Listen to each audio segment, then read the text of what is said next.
ebe declared support for Ofosu. Sure. And technically, Muntaka was for Ofosu. Sure. I said Nketia. Sure. The more the video, mono. And the general mosquito. Wabeka will say, Phil, Bako. That's it. And kaya me do. Your enemy's enemy is your friend. Sana Japan for ya no more kano. And to some no more kundi as enka MVP for your niajo. Me menya krana nka ndis no e japa di jano na atom. Na the almost start omu ye di jana no mu di tum nkakra nkakren. E bia ne setamless out for youth. ABCG the party office. Ebi an say you let ya kind tintintin ebi mu say they are fully armed and awaiting say empanyimfo no be retracted that statement no me buy. The Asiedu Nketia I know. The Fifi Kwete I know.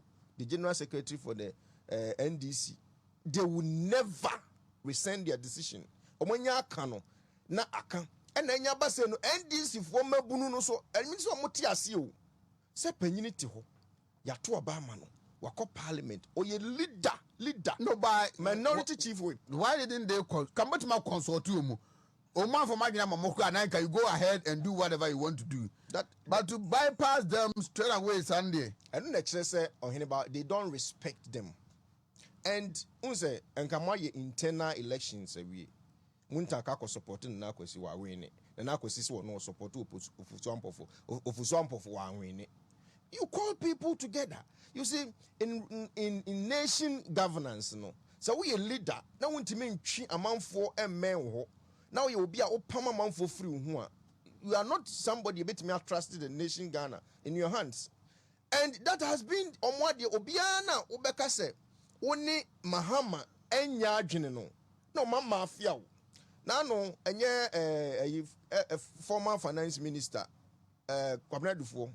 We in enim kakra bi say obe contest ya no start time polling station election omo ye nyina na nkrofo nyina na ye ni film I say NDC no oma build bibia around Mahama and you perceive to match DS. I think we have the competent leaders more parliament house on our house enough that ye bet to me aka ye ho niema bomu ye ama bibia wie ne peye changes on ma see the face was see see the comatch omo de na ebe ha en bebre pa ebe ha ne one ba baby society ne yo maba no it is a would ni wo bia in terms of maturity no any adwuma ne nti ase no obetumi control the house ebe ha dwen and minim de wo two NDC for so mo sesa eye won team ni fi wo at this particular time no but we to go against them if say behind the scene no man kwotena se any obi ti say Yewura Haruna Idusu Alaji Muntaka any kan se kuku dam no antena se anni nkomo osuma se a ohene ba mbetumi akoso a lot of distraction in this party no e wo mna se bedwafie e bia no won agenda mu nyina ne se mo po bia obetumi aye more drastic in terms of the way of taking decisions in there enyo mogwa because we no mo si nche no obetumi ahamu more pa enti though is a welcome news to us as a party but ye best say yensu side no yensu hu dinye no mo say there is a tougher time ahead from the NDC side now because obi te say ato forcing hey obey Mahama adwuma enye party parliament adwuma obey Mahama adwuma as against say Nketia adwuma enu adwuma no mba beye enu nti no enye ma be boama Ghana tu mponkra na omno mada enye no mba dwen ho eye dia party no e de letter akache omo so omunye no eno mba beye so party no catch omo say ene mon twese MPC nyina no ebeda wo fi wabra mon ba fi wo no mo they are going to do it enti en MPC no so na wo so mo so no mo say from this time around no ali the 2 years ake no mna se bedwom adwuma no de omo mo wani abras nde bia because anyema we ye course se ni ade no e ma ne nyom da say bia ndisi for mo ye bibi sa akeke na omo they are strengthening the fronts now of their party no it's something they are doing now omo be fighting against the government progress enti yenso yenye ntutu ye na enyema enwie ne peye emfama ye ne anya ne sa de ohene ba me de menhunu enyema ebe koso se from the next certain ebe koso from ma se bedwafie mu no enye better ema government business it won't be easy at all and into the yen na was yenso ye put you enyema together na wona ombe pa ba with the exercise across on minority side no ye bet to be taking charge of them anya yi levy the budget appropriation quite about anya no na America yeah in such a way say ofozwa for 2024 now you say e ba ye na sia no o makofa Haruna 2024 bi aba o say presidential no dey or presidential o enne ya yi refri ho no enne ya o ma ni poster dey here na say me kwanka meko say ya me ameko Haruna Dusu mesraw for now no we are credible enough say also ultimate contest fra baraship no NDC mu eti yuti unsu yuti say number yankwa de yuti na me say yuti a wo mo beto aba na de ama ama e JDM kra bia nyame bayadum on be siri form eti mesra for now say 2024 ya mo bekoi yesi me ya na mo nyina be faalo mo yi Haruna ko faaro de because obi anu o bigger than you obi anu o bigger than Haruna Idrisu eti me de mesre say aba ni say NDC MPP for enso take advantage enema bia yesi yetimi ye na sa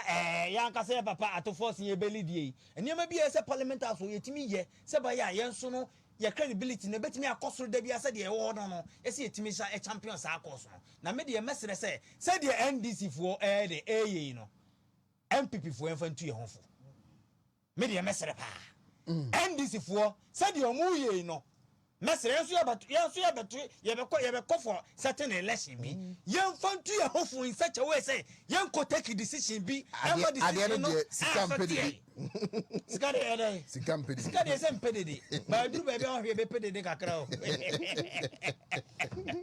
etimi de mesre for now say NDC for decision on take me de mesre me minim say anya bia no ye ko 2024 election no fantastic decisions ayankasa JFK ashase a ono oye no ebetimi aboya ma breaking the 89 de aye mesre pa MPP for executive for national executive for eniema ma hihya good dem a ebetimi am breaking the 8 no said de ayankasa ye papa Johnson ase edu Nketia ye de mesre mo se mo make so mechim ho afiri ho nko a decision bi wona mo take a mo nya broad consultation we utimi say minority caucus parliament house they are not even aware na mutala ibo no abeku na ware we nyina radical approach in kwana I said in Nketia. But right, politics na be a game that you should be ready for anything, whether good or bad, to happen. Say bibia betumi asi agora wudi a you have to psych yourself up say agora we amidi bibia betumi asi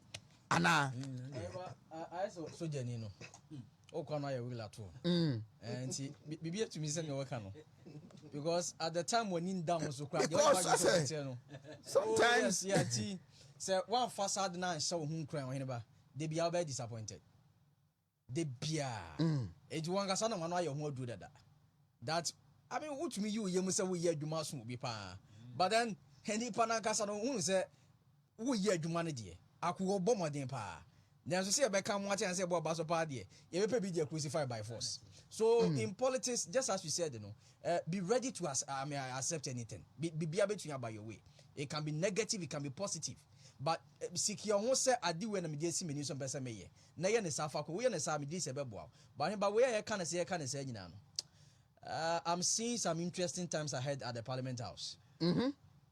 Serious one, pa. Parliament.